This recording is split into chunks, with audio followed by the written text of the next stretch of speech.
Christie, we have spoken much about cutting spending, given the $19 trillion debt. But according to one report, America needs $3.6 trillion in infrastructure spending by 2020. Here in South Carolina, 11% of bridges are considered structurally deficient, costing drivers $1 billion a year in auto repairs. What is your plan to fix the ailing roads and bridges across the country without breaking the bank? Well, I'm glad you asked it, Maria. Here's our plan. We've all been talking about tax reform tonight, and paying for infrastructure is caught right up in tax reform. If you reform the corporate tax system in this country, which, as mentioned before, is the highest rate in the world, and we double tax, as you know, and what that's led to is over $2 trillion of American companies' monies that are being kept offshore because they don't want to pay the second tax. And who can blame them? They pay tax once overseas. They don't want to pay 35% tax on the way back. So beside reforming that tax code, bringing it down to 25% and eliminating those special interest loopholes that the lobbyists and the lawyers and the accountants have given, bring that rate down to 25%, but also a one-time repatriation of that money. Bring the money, the $2 trillion, back to the United States. We'll tax it that one time at 8.75%, because 35% of zero is zero. But 8.75% of $2 trillion is a lot of money, and I would then dedicate that money to rebuilding infrastructure here in this country. It would not necessitate us raising any taxes. It would bring the money back into the United States to help build jobs by American companies and get our economy moving again and growing at a much higher rate. And it would rebuild those roads and bridges and tunnels that you were talking about. And the last piece of this, Maria, is this. You know, the fact is that this president has penalized corporations in America. He's penalized, and doesn't understand that what that does is hurt hardworking taxpayers. You see middle-class wages go backwards $3,700 during the Obama administration. That's wrong for hardworking taxpayers in this country. We'd rebuild infrastructure that would also create jobs in this country, and we'd work with the states to do it the right way, to do it more efficiently and more effectively. And remember this, I'm credible on this for this reason. Americans for Tax Reform says that I've vetoed more tax increases than any governor in American history. We don't need to raise taxes to get this done. We need to make the government run smarter and better and reform this corporate tax system, bring that money back to the United States to build jobs and rebuild our infrastructure, and we need to use it also to protect our grid from terrorists.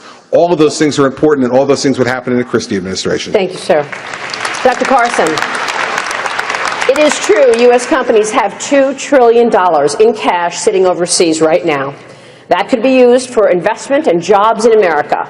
Also, several companies right now are pursuing mergers to move their corporate headquarters abroad and take advantage of much lower taxes. What will you do to stop the flow of companies building cash away from America and those leaving America altogether? Well, I would suggest a fair tax system, and that's what we have proposed. A flat tax for everybody, no exemptions, no deductions, no shelters, because some people have a better capability of taking advantage of those things than others. You know, and then the other thing we have to do is stop spending so much money. You know, my mother taught me this. You know, she only had a third-grade education, but you know, she knew how to stretch a dollar. I mean, she would drive a car until it wouldn't make a sound and then gather up all her coins and buy a new car. In fact, if my mother were Secretary of Treasury, we would not be in a deficit situation. But, you know, the fact of the matter is, you know, if we fix the taxation system, make it absolutely fair, and get rid of all of the incredible regulations, because every regulation is a tax. It's on goods and services, and it's the most regressive tax that there is. You know, when you go into the store and buy a box of laundry detergent and the price has gone up, you know, 50 cents because of regulations, a poor person notices that, a rich person does not. Middle class may notice it when they get to the cash register and everything is costing more money. And we are killing our people like this. And Bernie Sanders and Hillary Clinton will say it's those evil rich people. It's not the evil rich people, it's the evil government that is putting all these regulations on us so that we can't survive. Thank you, sir. Senator Rubio. Maria, what you were talking about just now is called corporate inversion. It's one of the biggest problems our country has. Right now, corporations by the thousands are thinking of leaving our country. with the jobs, leave them behind. They're leaving because of taxes, but they're also leaving because they can't get their money back in. And everybody agrees, Democrats and Republicans, that it should come back in, but they can't get along. They can't even make a deal. Here's a case they both agree they can't make a deal. We have to do something. Corporate inversion is one of the biggest problems we have. So many companies are going to leave our country. Which is why we raise it. Senator Rubio, thank you, Mr. Trump. Thank you. One of the biggest fiscal challenges facing our country is our entitlement programs, particularly Social Security and Medicare. What policies will you put forward to make sure these programs are more financially secure? Well, first let me address the tax issue because it's related to the entitlement issue. And I want to thank you for holding a substantive debate where we can have debates about these key issues on taxes. Here's the one thing I'm not going to do. I'm not going to have something that Ted described in his tax plan. It's called a value-added tax. It is a tax you find in many companies in Europe where basically businesses now will have to pay a tax both on the money they make, but they also have to pay taxes on the money they pay their employees. And that's why they have it in Europe, because it's a way to blindfold the people. That's what Ronald Reagan said. Ronald Reagan opposed the VAT tax because he said it was a way to blindfold the people so the true cost of government was not there for them. Now, you can support one now that's very low, but what is to prevent a future liberal president or liberal Congress from coming back and not just raising the income tax, but also raising that VAT tax? And that VAT tax is really bad for seniors.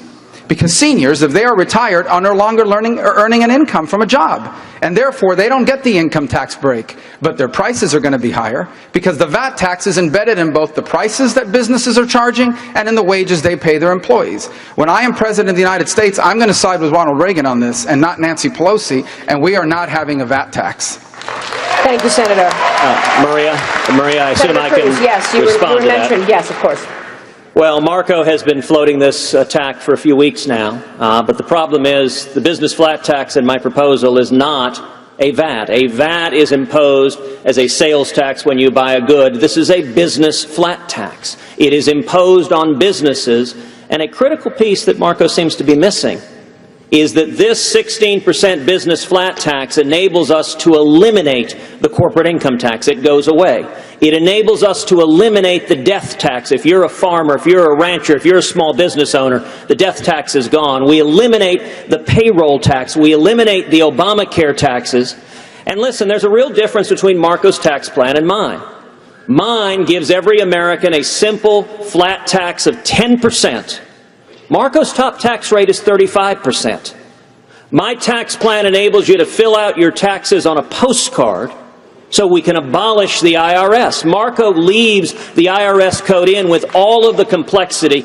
We need to break the Washington cartel, and the only way to do it is end all the subsidies and all the mandates and have a simple flat tax. And the final observation, he invoked Ronald Reagan.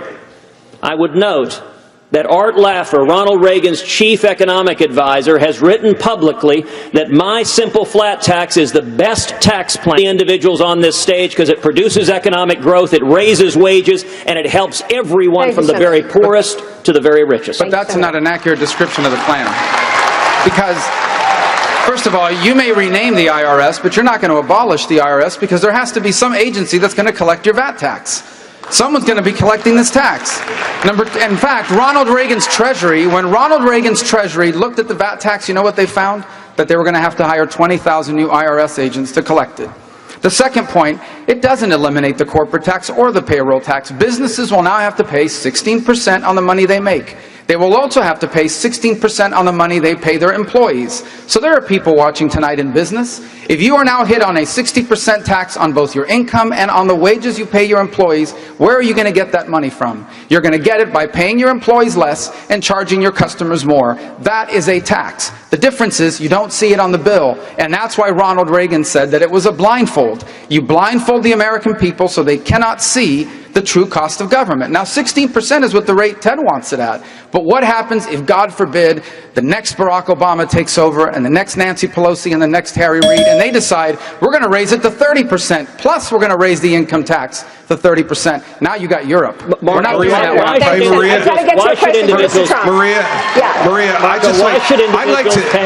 I'd like to interrupt instead of 10%? Maria, I'd like to interrupt this debate on the floor of the Senate.